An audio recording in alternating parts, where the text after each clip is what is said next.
Okay, you are going to need to find out of your manila envelope the Slinky investigation paper.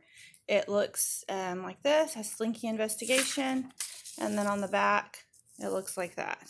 Okay, if you need to pause and go find it, go ahead and do that.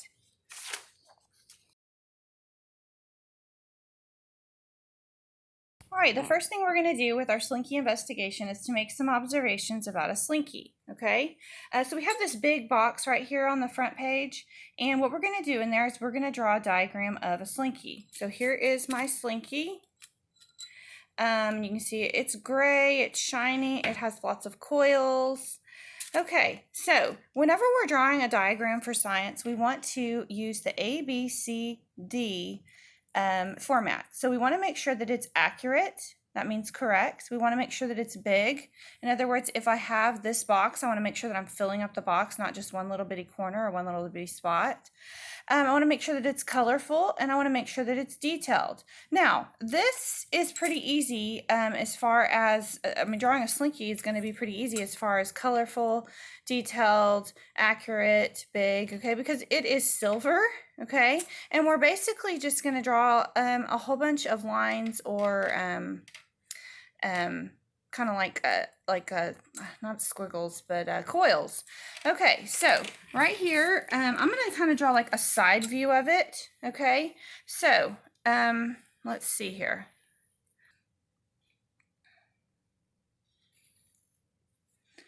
Okay, and then I want to draw the coils.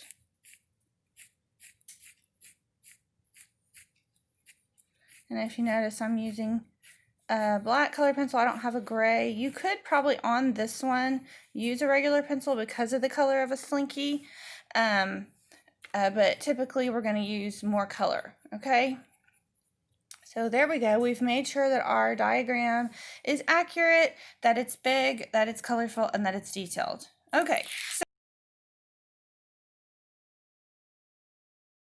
the color of a Slinky, we could call it silver or gray. Either way is fine.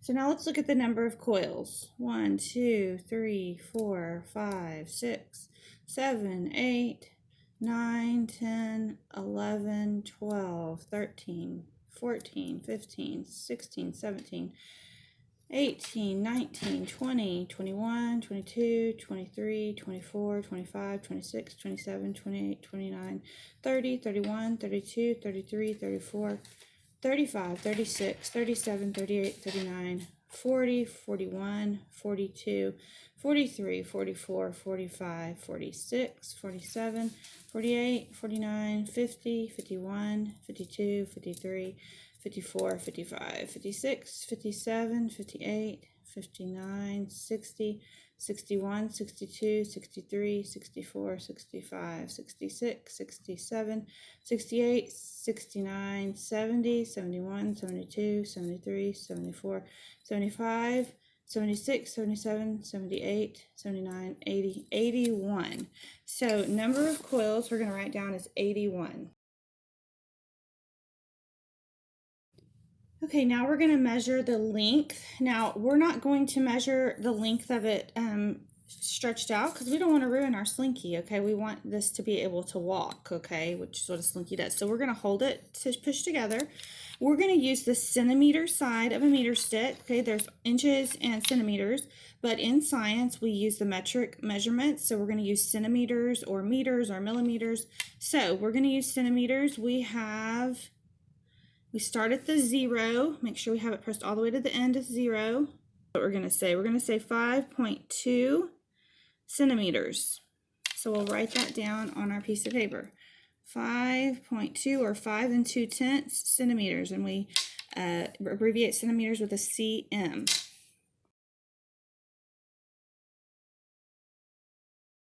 Okay, so I have the triple beam balance balanced out with a Slinky on top. So here are our numbers: 197 and a half, 197 and a half.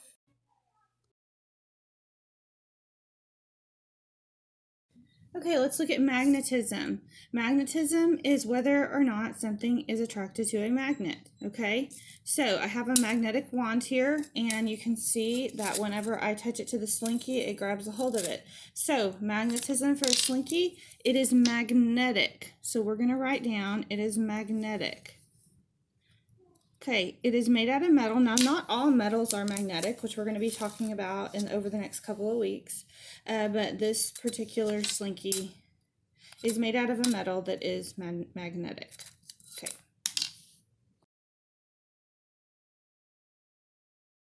Okay, whenever you're doing a scientific investigation, you need to have a well-defined question that you are trying to find the answer to. So in this case, our well-defined question about a slinky is, when released from the top of a ramp, how many times will a slinky flip? Question mark. When released from the top of a ramp, how many times will a slinky flip? That is our well-defined question.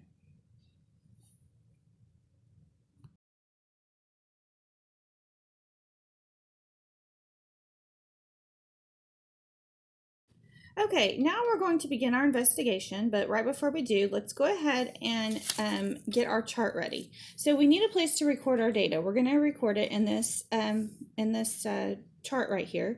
And so we need to have a title for our chart so we know what we're recording. We're going to write down, this is the number of times a slinky flips. Okay, number of times a slinky flips. And so each time that we repeat the experiment is called a trial. So we're going to repeat this 3 different times.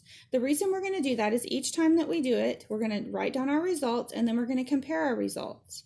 Okay, whenever you do an experiment, you want to do it more than once, okay, because your results may change. The way that we find out if we're getting accurate results or correct results is by repeating our investigation. Okay, so we repeat it, and each time that we repeat it is called a trial.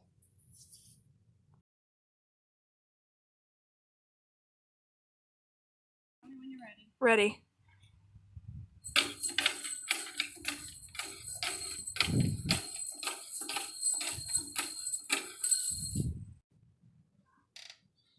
Okay, so trial number 1 was 13, so it flipped 13 times. So we're going to write 13 next to trial number 1, right over here.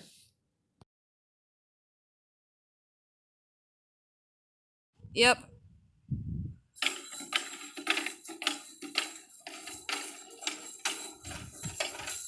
Ooh, excellent. Okay, so on trial number 2, I believe it walked about 11 times before it started to roll, so we're going to write down 11 for trial number 2.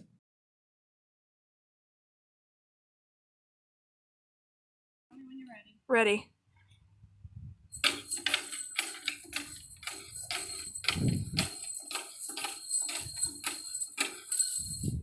Okay, trial number 3, I believe it walked 13 times, so we're going to write 13 down for trial number 3. So trial 1 was 13, trial 2 was 11, and trial 3 was 13.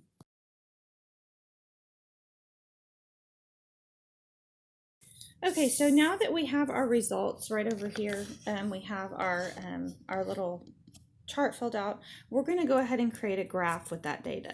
Okay, it's important for us to create graphs so that we know how to read them. Okay, you'll definitely be seeing some graphs more frequently. Now, whenever you are going to have to do something, kind of edit this a little bit, because this was created for a shorter ramp than what I used. So what we're going to have to do is add some blocks here on the top to make it go up to 13, because we had our slinky walked quite a bit. It had a longer ramp. Okay, so you'll need to add on 3 more little blocks there. Okay, so just extend your lines up. You know, it doesn't have to be perfect, but sorry about that. I typically plan a little bit better for that. Okay, so we have a number of times the slinky flips. Now what we need to do is we have trials 1, 2, and 3 on this chart. Over here on the side, we want to know, what are we recording here? This is the number of times a slinky flips. Okay, and typically we would write a title up here as well, but because we've had to extend our chart, we're just gonna skip that.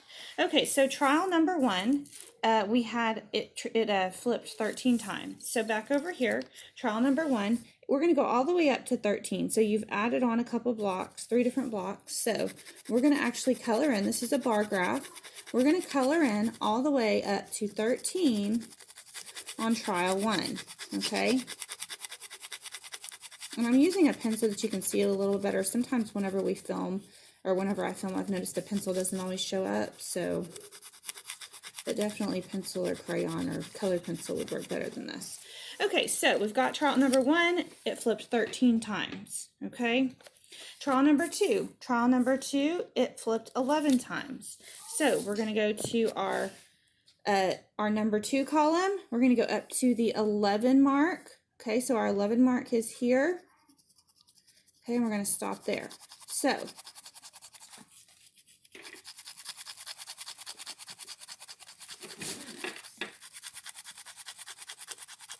I'm going to color it to the 11. So we have trial number 1 shows all the way to 13. Trial number 2 is to 11.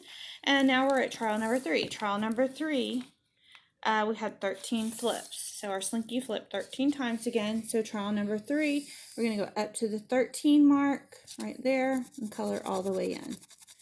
So now we've displayed or showed our results in 2 different ways. Okay, or almost, as soon as we get this done. We have our little chart. Now we have a bar graph showing our results. And we're going to show our results one more way. We're going to do it in writing. Okay, so we're going to show our results. So what we're going to do is we're going to write the slinky flipped 13 times